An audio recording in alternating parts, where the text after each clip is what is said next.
आज हम बाल राम कथा का लंका विजय पाठ पढ़ेंगे। लंका कूच की तैयारियां रात भर चलती रही। सेना किष्किंधा से दहाड़ती किलकारियां भरती रवाना हुई। राम, लक्ष्मण और सुग्रीव की जय जयकार से आकाश गूंज उठा। दिन रात चलकर सेना ने महेंद्र पर्वत पर डेरा डाला। उधर लंका में खलबली मची हुई थी। राक्षस बेचैन हो उठे। वे राम की शक्ति से डर रहे थे। नगर में हताशा थी। विभीषण ने भी सोचा कि हताश सेना युद्ध में जीत नहीं सकती, इसलिए वह रावण को सही स्थिति बताने के लिए गया। रावण ने विभीषण की बात अनसुनी कर दी, उन्हें अपने कक्ष से निकाल दिया। फिर भी विभीषण रावण को समझाने में लगे थे। वे बोले, सीता आपके गले में बंधा सांप है, आप सीता को लौटा दीजिए, लंका बच जाएगी।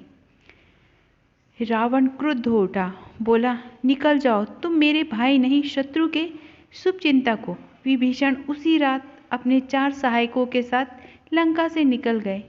वे समुद्र पार राम के शिविर में पहुँचे। उन्हें सुग्रीव के सामने प्रस्तुत किया गया। विभीषण ने सुग्रीव से कहा कि मैं लंका के राजा रावण का छोटा भाई हूँ। मैं राम की शरण में आया हूँ, आप मुझे उनके पास पहुँचा दें। सुग्रीव को उसकी बात पर विश्वास न हुआ।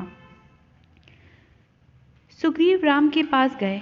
अब भी उनके मन में संदेह था। राम ने सारी बात सुनकर कहा, हमें शरण में आए व्यक्ति को कभी निराश नहीं करना चाहिए। विभीषण को आदर से अंदर लाइए।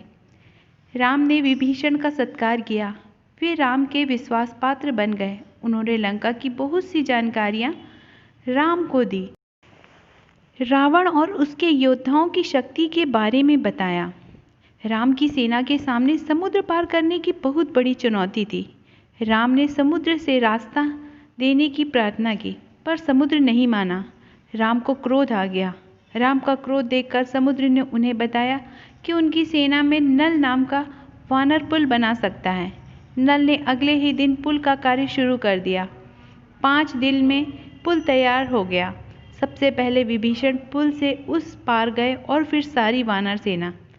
दोनों सेनाएं समुद्र के एक ही ओर थी। उनका आमना सामना होना शेष था। राम ने अपनी सेना को 4 भागों में बांट दिया। उदय होते ही राम ने लंका को चारों ओर से घेरने का आदेश दिया। वानर सेना जयकार करती चल पड़ी। इस बीच राम ने अंगद को सुलह के अंतिम प्रयास के लिए रावण के पास भेजा।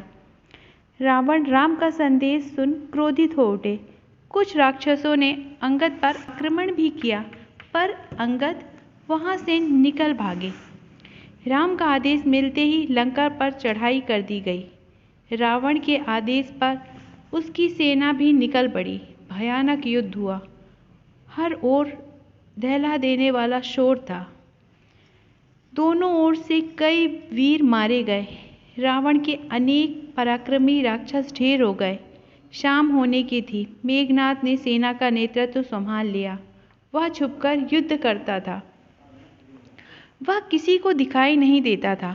उसके बाण से राम लक्ष्मण मूर्छित होकर गिर पड़े। दोनों का उपचार हुआ। उनकी मूर्छा टूटी। वानर दल में खुशी की लहर छा गई। अगले दिन फिर युद्ध शुरू हुआ। रावण की सेना के महाबली एक एक करके मारे जाने लगे। रावण घबरा गया। घबरा कर उसने स्वयं सेना की कमान संभाल ली। राम के बाणों से रावण का मुकुट धरती पर जा गिरा। वह लज्जित होकर लौट गया। उसने कुंभकर्ण को जगाया। उसे देखते ही वानर सेना में खलबली मच गई। रावण ने बाणों की वर्षा कर उसे मार दिया। रावण निराश हो गया। कुंभकर्ण के मरने से लंका अनाथ हो गई। मेघनाद ने रावण को सहारा दिया। वह बोला, मुझे युद्ध की अनुमति दे, मैं दोनों भाइयों को मारकर आपके चरणों में रख दूंगा।